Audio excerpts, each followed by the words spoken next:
मैं एक taxi driver था। मेरा जन्म एक गरीब परिवार में हुआ था।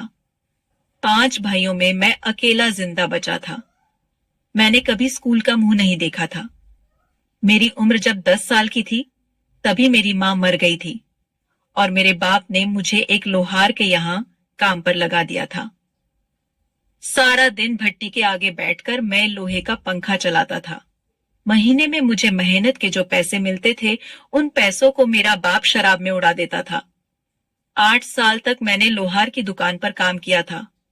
तभी मेरे शराबी बाप की मौत हो गई थी। बाप के मरने का मुझे जरा भी दुख नहीं हुआ था, क्योंकि अब मैं पूरी तरह आजाद हो गया था। कुछ गलत लड़कों के साथ मेरा उठना बैठना हो गया था। 20 साल का होते होते मैं पक्का शराबी जुआरी बन चुका था। एक करीबी रिश्तेदार को मुझ पर दया आ गई। उसी ने भागदौड़ करके मेरी शादी करा दी थी। मेरी औरत ज्यादा खूबसूरत तो नहीं थी, पर मुझसे कई गुना अच्छी थी। मैंने हमेशा से ही अपनी बीवी को इस्तेमाल की चीज समझा था। अब मैं 2 बच्चों का बाप बन चुका था। फिर भी बच्चों के लिए एक बाप की क्या जिम्मेदारियां होती है, इसका मुझे पता नहीं था। 20 साल की उम्र में मैं माहिर ड्राइवर बन गया था। तभी से मैं टैक्सी चला रहा था। अब मेरी उम्र 32 साल के करीब थी। मैं जितना शौकीन था, उससे कहीं ज्यादा मेहनती भी था। मैं सुबह 6 बजे टैक्सी लेकर घर से निकल जाता था और रात के 11 बजे के बाद ही लौटता था। मैं 400 से 600 तक रोजाना कमा लेता था। इतना कमाने के बाद भी मेरे घर की माली हालत ठीक नहीं होती थी, क्योंकि मुझे शराब पीने के अलावा कोठे पर जाने का भी शौक था। एक रात की बात है, एक रात को मैं स्टेशन के बाहर सवारियों का इंतजार कर रहा था। थोड़ी देर पहले एक एक्सप्रेस ट्रेन प्लेटफॉर्म पर आकर रुकी थी। कुछ सवारियां गेट से बाहर निकली तो मैं मुस्तैदी से खड़ा हो गया।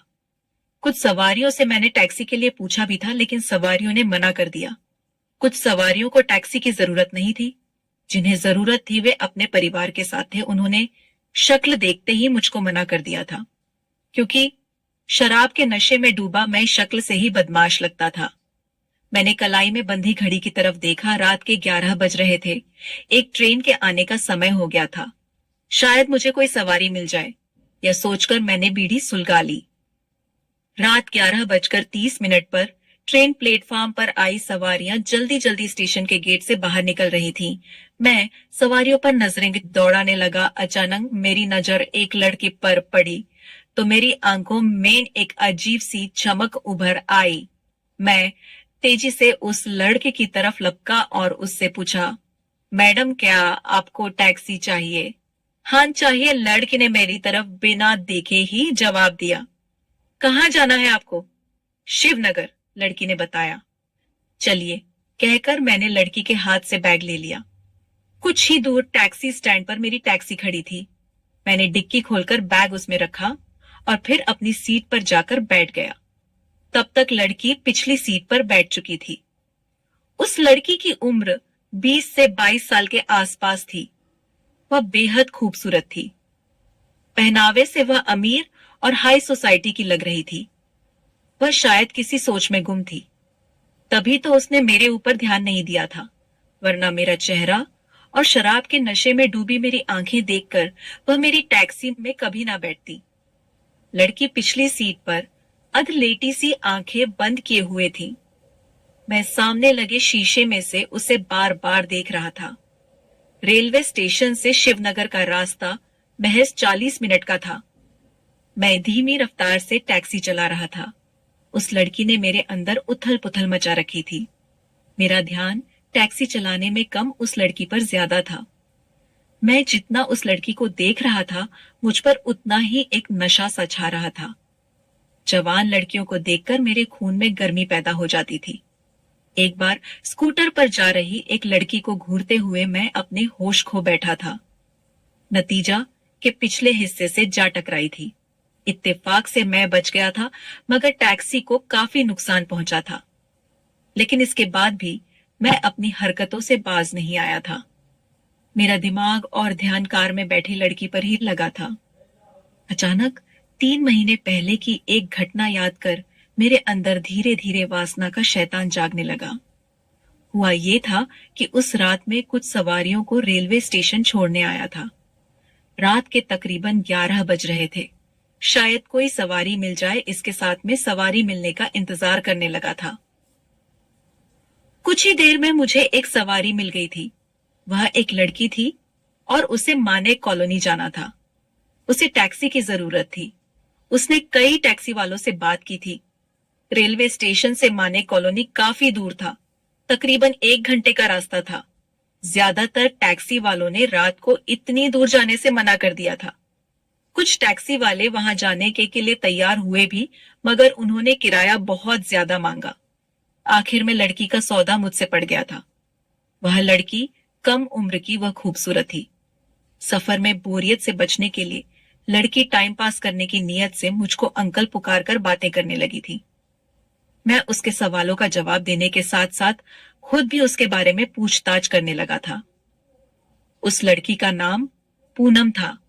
पूनम अपने घर से दूर एक शहर में पढ़ती थी। वहां वह हॉस्टल में रहती थी। कुछ दिनों की छुट्टियां में वह अपने घर चली आई थी। पूनम ने अपने आने की खबर घर वालों को नहीं दी थी। अगर वह फोन कर देती तो उसे स्टेशन पर लेने कोई आ जाता। पूनम ने जानबूझकर नहीं बताया था। वह अचानक अपने घर पहुंचकर घर वालों को चौंका देना चाहती थी। ज्यादा रात होने की वजह से सड़क पर दूर दूर तक सन्नाटा था। पूनम से बात करते हुए मैं टैक्सी चला जरूर रहा था, मगर मेरा मन कहीं और भटक रहा था। मेरे साथ गोरी रंग की जवान और हसीन लड़की थी, जिसके जिस्म से भीनी भीनी मदहोश कर देने वाली खुशबू आ रही थी। मुझ पर एक अजीब सा नशा हावी होता जा रहा था। मैंने एक बेहद घटिया और भयानक फैसला कर लिया। उस रात मैं ड्राइवर से दरिंदा बन गया था। मैंने टैक्सी एक शमशान जगह पर रोक दी थी।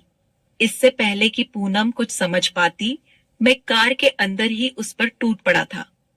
पूनम तो जैसे एकदम से हैरान ही रह गई थी। उसे मुझसे ऐसी उम्मीद हरगिज नहीं थी। पूनम रोते हुए मुझसे छोड़ देने के लिए गिड़गिड़ाने लगी थी, पर उसके रोने गिड़गिड़ा का असर मुझ पर नहीं हुआ था। फिर पूनम रोना छोड़ मेरा विरोध करने लगी थी।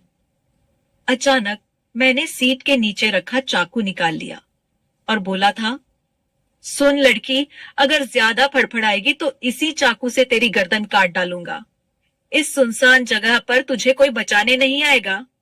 जान प्यारी है तो जैसा मैं कहता हूं वैसा ही कर।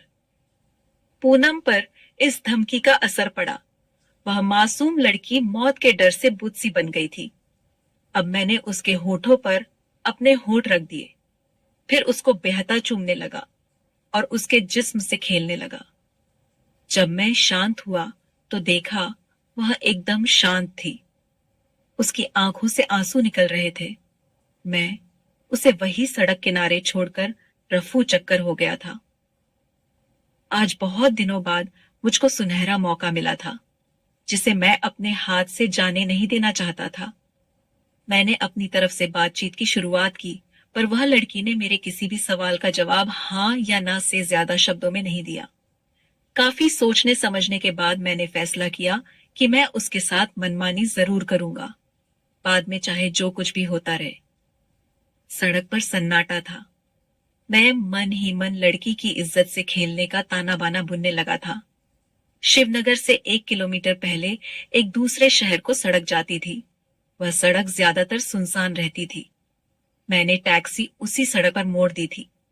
कार में बैठी लड़की को अपने रास्ते का पता था, इसलिए उसने फौरन मुझसे गलत रास्ता होने की बात की, पर मैंने उसकी बात अनसुनी कर दी।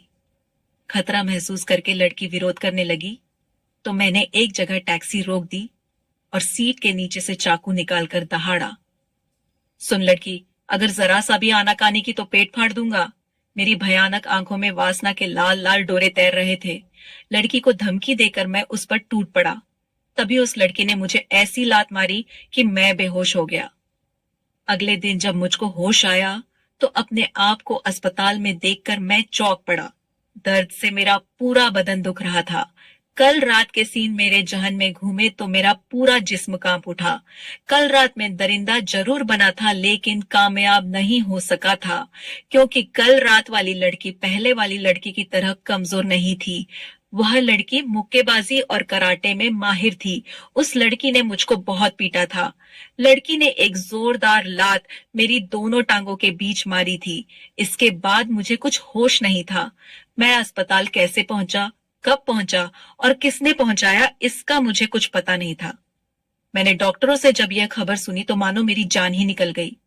डॉक्टरों ने मुझे बताया कि उन्होंने मेरी जान तो बचा ली, मगर अब मैं कभी सेक्स नहीं कर सकता था, क्योंकि टांगों के बीच चोट लग जाने से मैं हमेशा के लिए नामर्द बन चुका था। अब मैं अपने किए पर बहुत पछता रहा था, लेकिन अब कोई फायदा नहीं था, क्योंकि मुझको मेरे किए की सजा मिल चुकी थी। तो दोस्तों, यह कहानी यहीं पर खत्म होती है। आप लोगों को यह कहानी कैसी लगी हमें कमेंट करके जरूर बताइए।